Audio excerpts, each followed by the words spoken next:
Michel Safar m'a rejoint à présent. Il est professeur à HEC. Bonjour Michel. C'est moi qu'il faut Bonjour. regarder.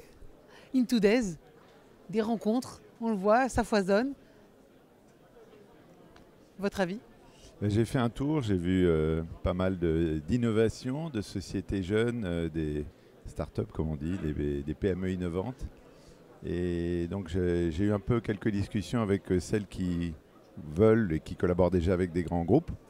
J'aime bien cette thématique de la collaboration entre les jeunes entreprises et les grands groupes qui les aident à se lancer et qui ont besoin d'elles un peu pour innover. On dit parfois disrupter un peu les habitudes, créer des nouveaux modèles économiques. Et voilà, c'est quelque chose que je trouve très intéressant et qui est assez bien illustré ici par quelques... Comment on disrupte aujourd'hui? Disrupt, ça veut dire qu'on n'est pas dans la continuité. Oui, justement, comment on fait? Comment on fait? Il n'y a pas On de... casse les codes, en fait. C'est quoi disrupter aujourd'hui? Think out of the box, on dit en anglais. C'est-à-dire on pense différemment, on prend du recul et on remet en cause des hypothèses. Si on vous pose une question, et qui est une question qui, quelque part, enferme la réponse, vous réfléchissez dans le cadre de la question. Et puis si vous dites, mais moi j'aime pas votre question, je vais en poser une autre, vous pensez différemment, donc vous répondez différemment. Et donc il y a des esprits qui sont plutôt rebelles.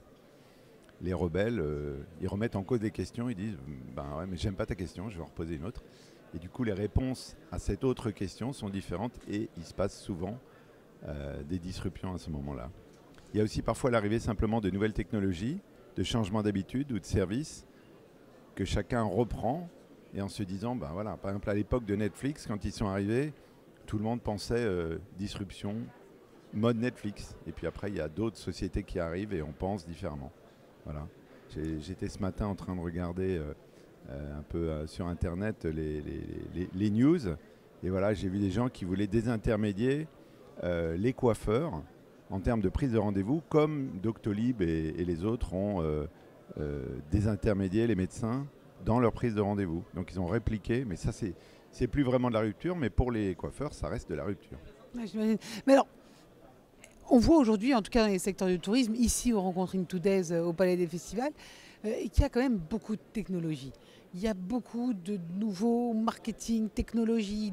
Est-ce que c'est pas une frénésie où quand on est un hôtelier lambda, on se dit j'ai peut-être loupé le coche, qu'est-ce que je dois faire? Tout se fait online, tout se book online.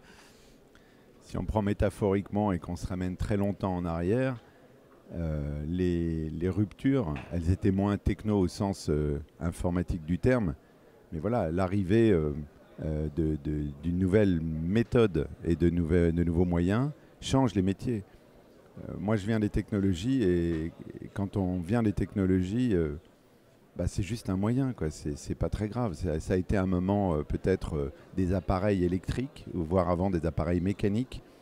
Mais c'est tout à fait banal maintenant de parler de Donc en fait, technologie. ce que vous dites, si je comprends bien, c'est qu'il faut plus, en tant que professionnel, s'en servir comme un outil plutôt comme d'un danger. De toute façon, il y a une banalisation, c'est-à-dire qu'on perd très vite la mémoire de ce qui était disruptif, mais la notion même de base de données sur laquelle reposent énormément d'éléments, puisqu'on parle du tourisme, donc des bases CRM et des bases de contact des clients, de ce qu'ils font, c'est devenu super banal. On ne dit pas maintenant, ouais, j'ai une base de données. On dit, ouais, tu as une base de données comme n'importe qui, on s'en fout, quoi, c'est plus le sujet. Donc aujourd'hui, on parle de géolocalisation, de mesures de déplacement des personnes, de suivi des clients, de leurs habitudes, de leur consommation. Et donc, chaque fois, on raffine ces éléments.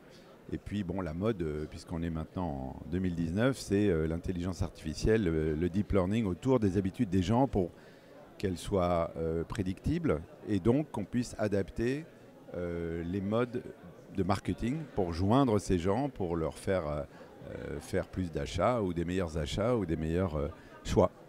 C'est quoi le marketing de demain?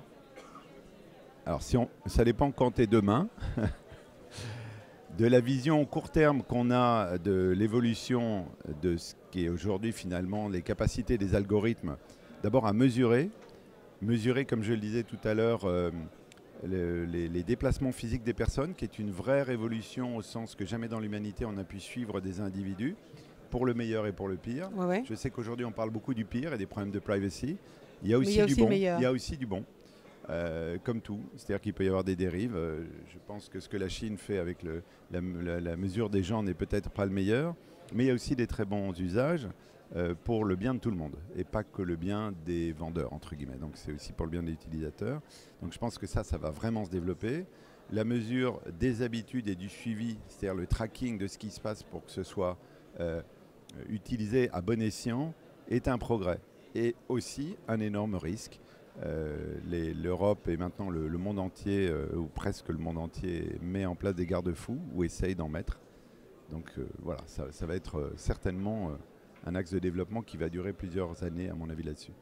Professeur Safar, merci beaucoup. Merci. Donc, professeur à HEC, merci de cet entretien. Merci à vous.